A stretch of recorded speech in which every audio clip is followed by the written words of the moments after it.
Good afternoon, ladies and gentlemen. Rachel Kelly here, here with the Fearless Online Mastermind Group, and we are excited about getting together as always. You may not know, but we've moved our time to 2 o'clock for the summer so that we can enjoy more of the nice, beautiful weather. And when it starts getting hot, we'll come in here and hang out with one another. So again, we want to welcome each one of you. Thank you very much for joining us. And today I have my lovely panelists, Diane Klein, Jody Maley, Paulo Warfield, and Sharon Sutherland. And so today we're going to be talking about creating successful relationships and how important it is to be listening to what people are talking about. A lot of times, you know, someone is talking to us, but do we really hear what they're saying? And that's really important that we hear what people are saying. And what happens is when you learn how to listen, you become more effective in business relationships, in life. No matter what you do, you are more successful. So I'm going to move on here. And today, I forgot to tell you, if you are on Facebook, don't forget to join us at the Fearless Online Entrepreneurs Group. Connect with us. We'd be glad to help you in your journey to be an entrepreneur. Today, we're going to be reading out of the book, The Success Principles by Jack Canfield. If you don't have that book, please get with the person who invited you, and they will get you the information to be able to get that book. Without further ado, I'm going to ask if someone would like to start out our reading. Sure, I'll start out. Okay. Thank you, Paula. You're welcome.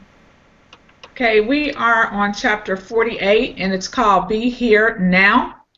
Listen 100 times, ponder 1,000 times, speak once, and the source is unknown. There's a big difference between hearing, that is, simply receiving communication, and truly listening, which is the art of paying thoughtful attention with the mind toward understanding the complete message being delivered. Unlike simply hearing someone's account, listening requires maintaining eye contact, watching the person's body language, asking for clarification, and listening for the unspoken message. In the news reporting industry, journalists are trained in the art of active listening, an interview technique in which reporters listen and understand so well they're able to ask intelligent, more in-depth questions about the information being delivered. Active listening is how good news stories are developed, and how many of us can improve our relationships too. Not surprisingly, it also helps ensure accuracy and fairness, two of the most important hallmarks of a journalist, and two important qualities of any relationship. Listening pays off. Marcia Martin is an executive coach. One of her clients, a senior vice president at a major bank, asked her if she could help him make his team meetings more powerful. He complained that his direct team wasn't really operating the way he wanted it to in their meetings. They didn't bring the right things to the meeting, they weren't focused on the right things, and they didn't present properly. When Marcia told him, I'm sorry, I lost my place. Okay. When Marcia asked him what he did in his meetings and what the problems were, he said he always started off his meetings by telling them what the purpose of the meeting was, what he felt their breakdowns were, and what he wanted them to do. By the time he finished describing his meetings, she could tell the whole meeting was him just spitting out instructions to his team members. Marcia told him, I would advise you to start your meeting with just one sentence. The purpose of this meeting is for me to find out from you what you feel is going on in each of your departments, what you feel the breakdowns are, and what you need from me. And then you should be quiet and just let them talk and talk and talk until they have totally talked themselves out. If they stop talking, just say, well, what else? And let them talk some more. She explained that his people probably hadn't had a chance to really empty out their feelings, their viewpoints, their suggestions, or their questions. He was packing them with too much information and all of his opinions, and he wasn't really listening. She told him to allow 2 hours for the meeting and not to say anything during that whole time. He was just to listen, write down notes and nod his head, be present and be interested, but not speak. 3 days later, he pulled Marcia aside to tell her that he had had the most fantastic, powerful meeting he'd ever had in his life. He had done exactly what she asked him to do. He had listened in a way that he had never listened before. As a result, his team members had talked and talked and talked, and he learned more about what his people were going through, what his people needed, and what to do for them in that one meeting than he had in all of his previous executive experience. Thank you very Argue much. less and listen more. Did you want someone else to take over? Yeah, somebody else can read. Thank you, Paula. You're welcome. Okay. Argue less and listen more. A New York photographer I once met traveled all over the world doing expensive location shoots for big name clients like Revlon and Lancome. At one point he shared with me how he would give clients exactly what they had asked for, then be mystified when they didn't like the end result. Even if it were the pyramid in Egypt, he said they asked him to shoot it over. It did no good to become defensive or argue with the clients, even though he had followed their specification perfectly.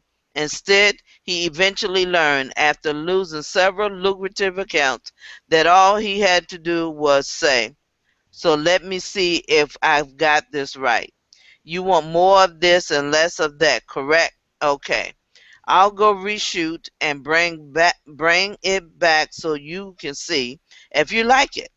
In other words, he learned to argue less with the people who were paying the bills and to listen more, responding and adjusting to their feedback until they were satisfied. Be interested rather than interesting. Another way people learn to listen carefully is to be concerned with being interested themselves, rather than being interested in the people they're listening to. They believe the route to success is to constantly talk, showing off their expensive of intelligence with their words and comments. The best way to establish rapport with people and to win them over to your side is to be truly interested in them, to listen with the intention of really learning about them. When the person feels that they are really interested in getting to know them and their feelings, they will open up to you and share their true feelings with you much more quickly. Work to develop an attitude of curiosity. Be curious about other people, what they feel, how they think, how they see the world. What are their hopes, their dreams and fears? What are their aspirations? What obstacles are they facing in their lives? If you want people to cooperate with you, to like you, or to open up to you, you must be interested in them. Instead of focusing on yourself, start focusing on others. Notice what makes Notice what makes them happy or unhappy. When your thoughts are more on others than on yourself, you feel less stress. You can act and respond with more intelligence. Your production level increases and you have more fun. Additionally, when you are interested, people respond to your interest in them. They want to be around you. Your popularity increase. A powerful question. During my year of attending Dan Sullivan's Strategic Coach program, he taught me one of the most powerful communication tools I ever learned. It was one of the most effective ways to establish rapport and create a feeling of connection with another person. I have used it in both my business and personal life. It is a series of 4 questions. Number 1, if you were meeting 3 years from today, what has happened to during those 3 year period for you to feel happy about your progress? Question 2, What are the biggest dangers you had to face and deal with in order to achieve that progress? Number 3, what are the biggest opportunities that you had that you would need to focus on and capture to achieve those things? And number 4, what strength you will need to reinforce and maximize, and what skills and resources will you need to develop that you don't currently have in order to capture those opportunities? About 1 week after I learned these questions, I was in a meeting with my sister Kim, who is a co-author of all of our Chicken Soup for the Teenage Soul books. I didn't feel like we were making much progress in getting connected, so I decided to try these new questions. I had just learned, and they really listened. When I asked her the first question, it was as if I had magically opened a locked door. She proceeded to tell me about all the hopes and dreams for her future. I think she must have talked for at least 30 minutes without interruption. Then I asked her the second question. Off she went for another 15 minutes. I didn't say one word. Then I asked the third and fourth question. Over an hour later, she stopped. She was grinning from ear to ear and looked unusually calm and relaxed. She smiled at me and said, "That's the best conversation I think we've ever had. I feel so close and focused. I know exactly what I need to go and do now. Thank you." It was amazing. I hadn't said a word except for ask the 4 questions. She had taken herself through a process of clarification with those questions. She had clearly addressed them before, and doing it with me, I brought her great clarity and relief. I feel very connected to my sister, and she felt very connected to me. Up until then, I think I would have had a tendency at some point to jump in and tell her what I thought she should do, interrupting her own process of self-discovering by not listening. Since that time, I have used these questions with my wife, my children, my staff, my corporate clients, my coaching clients, prospective seminar participants, and several potential business partners. The results are always magical. Thank you, Sharon. Anyone else want to read? It's your turn. I can read. Thank you, Diane. Read also. It's your turn. Take the time today to write those 4 questions on an index card and carry it with you. Practice each day asking someone these questions over lunch or dinner. Start with your friends and your family members too. You will be surprised how much you will learn and how much closer you will feel afterwards. Use these questions with every potential business client or business colleague. Once they have answered, you'll know whether or not there is a basis for a business relationship. You'll know whether or not your products and services can help them achieve their goals. If you find they don't want to answer these questions, then they are not people you want to do business with, because they are either unaware of their future and can't think ahead, which will make it hard for you to help them, or they are unwilling to tell you the answers, which means that there is no trust present. So you have nothing to build on, no basis for a relationship. One final suggestion: make sure to take yourself through the same 4 questions, either alone, on a piece of paper, or verbally with a friend or mastermind partner. It's a valuable exercise. Thank you very much. I'm sorry. Um, okay, thank you, Diane. I appreciate that. Okay, so we've just finished reading about successful relationships and, more importantly, about listening.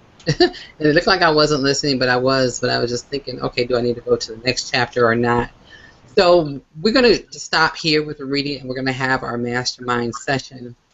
And in our mastermind session, there's many things that we have to cover but one that I would like to start out with would be the powerful questions. And I'm gonna just read this question again. And I want you all just to take a mental moment. I know, we don't have time. Time will not permit for you all to answer. But just take a mental note, and then once we get off this hangout, those of you that are listening in, write this down. Grab your pen and paper and write this down, so that you'll have these questions as well. Because these questions, they're gonna help you to find more clarity in what you're doing and the direction you're going in. And not only that, if you use these questions with your clients, it's going to give you a lot more information about the clients that you're working with and if they are the right clients for you. So the one question is, if we were meeting 3 years from today, what has to have happened during that 3-year period for you to feel happy about your progress? Just take a minute and just think about that. Close your eyes and just think. 3 years from today, what things would have had to happen in order for you to be happy about your progress? And I'll just give a short summary. What I would say is that I would have to be happy because I would be debt free. I'd be in my new home, and I'd be traveling the world. Those things would have to happen. Would have had happen for me to be happy about my progress. Not defining that I'm happy, because I'm happy when I don't have those things, but I would be happy about the progress that I've made in what I'm doing. And I don't know if anyone else wants to share theirs in short. If you do, feel free to come out. If not, we'll go to question 2. I'll come out, Rachel. Okay. In 3 years, I would like to be debt free. Have moved to Virginia with my mother-in-law and have a mother-in-law suite built on to the house for my mother-in-law to live there, and to enjoy life, to travel, and to be able to get around without any problems. That's great, Sharon. Anyone else want to share theirs? Sure. Can you hear me? Yes, I can hear you. 3 years.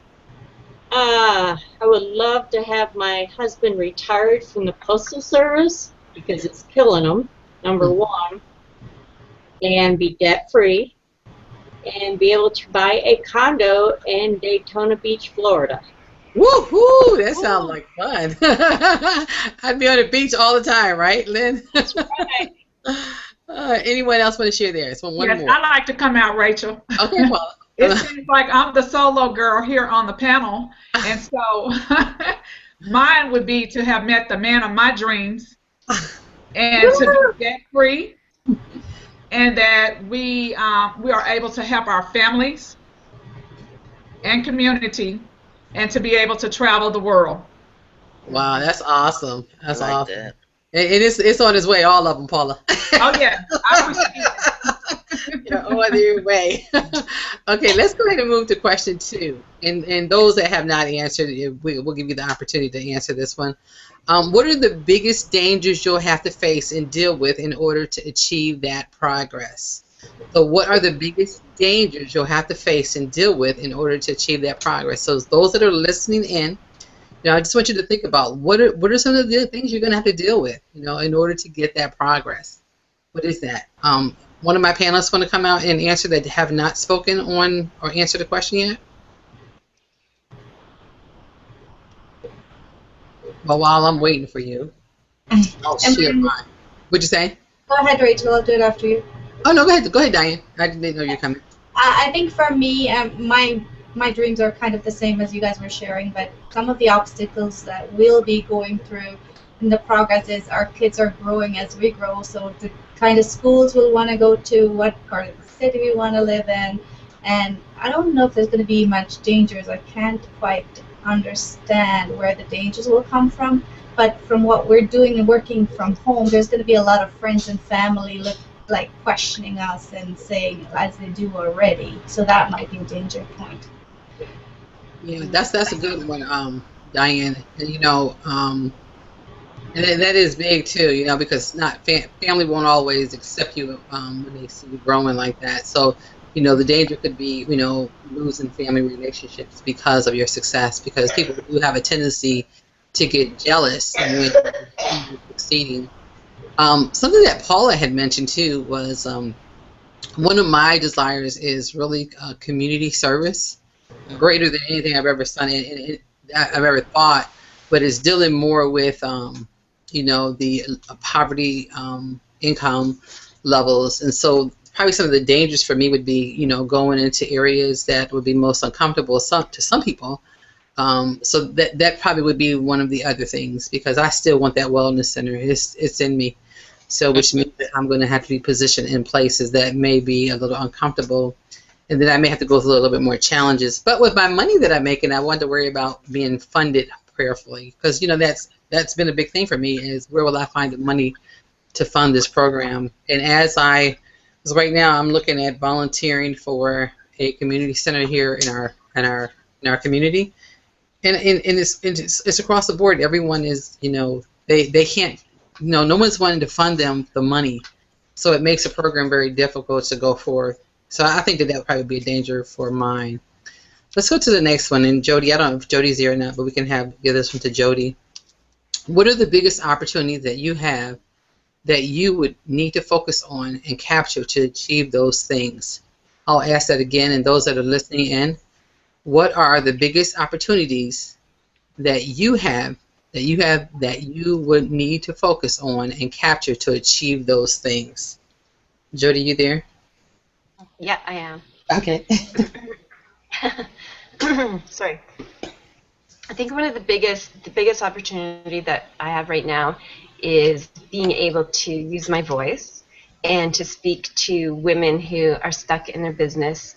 And part of my dream with the question number 1 and 2 is, of course, to travel with my family and to be at speaking events for women. So I think that it's a dream that I've wanted since I was a child. So I think that would be my biggest opportunity, is that from 3 years from now, I'll have a couple of books under my belt. I'll have, a well-rounded team that pretty much is all over the world. That's what I see, and that's the biggest opportunity for me, is to develop those team leaders and to really have women top leaders in whatever business that they choose to be. That's awesome, Jody. Wow, that's really powerful. And I think about this because I think a lot of people on number 3, this is where they get stuck at. They don't really know, like they're not really clear on the direction that they should be going in or what they should be doing. And for me, it just took recently, like after I lost my other Facebook account, everyone that came back into my life from my old account, they searched me down. They didn't some people say, oh, she unfriended me, but it's not that I unfriended them. They just don't understand that my account was shut down. So with that being said, I get the messages like, you inspire me.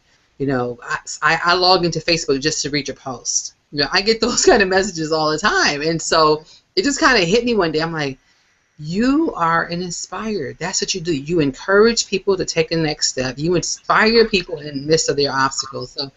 But it took some time for me to get there. And I think that's important for most people to know, is that it does take time sometimes. But answering these questions will help clarify a lot for you, because, again, I'm going to put it out there. What are the biggest opportunities that you have that you would need to focus on and capture to achieve those things? And as Jody mentioned, whether it's speaking, that's what you need to focus on. You need to focus on doing more speaking. If it's writing a book, then you need to focus on getting that book written. If it's doing a workshop, if it's working in, kind of like what I'm saying about as far as the community is concerned, if I want a wellness center with, the lower population, then I need to go and focus my attention on being there and finding out what the actual needs are of that community. So really, really important that you focus after that moment. Yes, Jody. I think that after you answer that question, it kind of blends right into the next question. Exactly. Because if you can answer, what do you see, that's going to just blend into the last question of your strengths. So a lot of times by narrowing what your biggest opportunity is, you're also identifying your strengths at the same time. Thank you very much. Appreciate that. Okay, and so the last question is, number 4, what strengths will you need to reinforce and maximize And what skills and resources will you need to develop that you don't currently have in order to capture those opportunities? So if you have a desire for something, then you may need to go develop a skill. Maybe you'll say, well, I'm not good at anything. Well, if you have a desire somewhere after you answer all these questions, and like Jody mentioned about speaking on stage, if you want to speak on the stage, it may need to start with going to Toastmasters and, getting a practice of speaking and preparing speeches, but there's some skills that you'll need to develop, and the important part is to ask yourself the question, what is it that you need in order to be that you desire to be? So anyone want to come out, and someone else like to come out that maybe to answer the first question, want to come out and answer that one?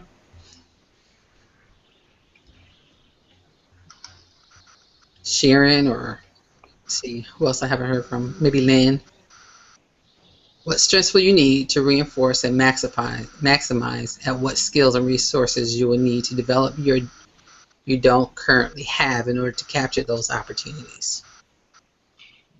Can I speak? Okay, sure. I would need to develop to overcome my fear of speaking in front of people. Mm-hmm. It's always been there. It's like a fear of rejection or something. Mm-hmm. When we had our band, my husband was the person out front, the spokesperson, and I was kind of in the background. I've always been a silent person. Mm-hmm. And kind of like George Harrison, the silent Beatle. But this is something I would have to develop. My strengths, I love people. I can talk to people one-on-one, but I'm not too comfortable in a group setting. But I do have the ability to adapt to different people. Working in the hotel industry, I had to adapt to people from being a pauper checking in to a prince, and I always treated them all the same. So I would say that's a strength. Awesome. Thank you very much, Lynn. And guess what? You said that you were fearful from speaking in front of people. Guess what? You're doing it right now. You did an excellent job. So keep coming on this hangout, and you will be a pro at it. I'm trying, ma'am. I'm trying. As long as you don't see the people, you're good, right? But it really does prepare you for the other. Awesome. Okay, so let me see. What time is it? I wanted to make sure I was paying attention. It's 2:27. Anyone want to come out? Because we covered some other points. I would like to just say before I have someone else come out is it's really important that you hear. And we had on our leadership call yesterday with the Unit of Prosperity. We had it was Serene. She was talking about listening. This is very, very important. And a lot of times what people do is, in their recruiting process, they don't really listen to the people that they're talking to, and all they're seeing is dollar signs. It's really important that you move the dollar signs out of the way so that you can actually see the true value of that person, and you can hear them. Because your business opportunity may not be for them, and that's just the truth of the matter. But you won't know that until you start listening. So until you move you out of the way and take a true interest in that person that you're talking to. Anyone else want to share with that before we close out? If you treat people honestly, upfront, and with love, and not worry about those dollar signs, everything will come back to you full circle. Mm-hmm. It all boils down to intention. And I've learned that in life. It's your intention with your people you sponsor. Even people in the group, there was a lady the other night had questions. Nobody was up but me because I stay up till 4 in the morning. But her sponsor never informed her of these. It had to do with PayPal jail and all that good stuff. So I had her call me. She's from California. I'm in Tennessee. This is like 1 in the morning. And we talked about it. And I explained to her. And she says, thank you. You're so nice. It's not about being nice. It's about being honest. It's about being who I am as a person, who I have developed to be. Because I'm 56 years old. I'm a little more seasoned and evolved. I like the word evolved. And I have worked on that within myself. Awesome. Thank you very much, Lynn. I appreciate you sharing that. And it really is important as far as being concerned about people and not yourself. So kudos to you. And anyone else have any last words they want to share? It's 2:30 right now. Anyone have anything else they want to say? Wow, you ladies are so quiet today. Do we need to really dig in here? What's going on? I'm trying to figure out what is going on with him today. I can hear Rachel. Go ahead, Diane. I don't want to be over talking. I want to hear you guys. Of course, I have kids, so I'm going to bring the kids in. And you have to understand that if you have kids and it's everybody around you, you do have to stop talking and listen. And I've noticed with my own little kids, if I'm into something on the computer and I'm doing some work and I really am focused on something and I don't want them to interrupt, they come up and they start talking and they start crying because mommy is not listening, right? Mm-hmm. So that's where we need to learn is right with our loved ones, right with the kids right beside us, is if we don't listen to them, then they don't understand. And it is the same in business as well. If we don't listen to the person on the other side of the phone, or if we don't listen to the person messaging back and forth on Facebook, and we don't have a connection. You can't have a connection if you don't listen to the words the other person is speaking. Absolutely. Absolutely. You know, sometimes, I'm wondering, you said something about Facebook. Well, let me talk about this for a minute. When you start getting a huge team, let me hear you guys' thoughts on this right here. When your team starts getting really, really large, do you think that, a person, do you think a person should feel obligated to respond to the messages? Like when they get like Reginald, I can only imagine his inbox is probably loaded, to be able to have to answer all those questions. Do you think that it's, do you think he should go through and like answer them, like really take his time and listen, or just do a quick message? Which one do you think is more like listening? Let's put it that way. I think it's very powerful for him just to do a quick message. It will take him forever to go through his whole download. He's got thousands of people on there. So even just to what he's doing and having these calls with people and just doing a quick message or a quick hangout or a quick phone training, those are all answers to the questions that people are inboxing. Yeah, now I even wonder if it's even more effective if you have an outsourcer to answer those questions. Can you imagine? He's probably tied to his computer all day long, right? I mean, I'm like, is it still? I mean, maybe he just needs an outsourcer, and it doesn't say that. Nothing said it had to be him, but Exactly. I'm always thinking about what can I give away. I just kind of thought about that. And I totally agree with outsourcing those types of tasks. Yeah. Personal assistant. Pretty soon, that's what I'll have. I have an outsourced answer my questions for me. What'd you say, Lynn? I like the way Sean Agnew addressed this. Mm-hmm. Somebody will call him or message him. He says, I have all the videos out there. You have to view the videos. Mm-hmm. Now, if you have a question after you view the videos and do your part, call me or message me, and I will answer. Absolutely. Yep, that's the answer. Yep. Okay, thank you very much, ladies. It's 2:34. I don't want to keep you any longer. I want to say thank you to all of those who came in and who's listening in with us today. Hopefully you took away some value from this hangout. We will see you tomorrow at 2 p.m. Eastern Standard Time, same place here at the Fearless Online Mastermind Group. And we just want to say that if you are looking to connect with a business partner, entrepreneur, and maybe you need some money to fund that business that you're doing, we actually have a way for you to be able to do that. So just want to encourage you to connect with the person inviting you to this panel. And take care for now. God bless, and you have an awesome, awesome day. And you.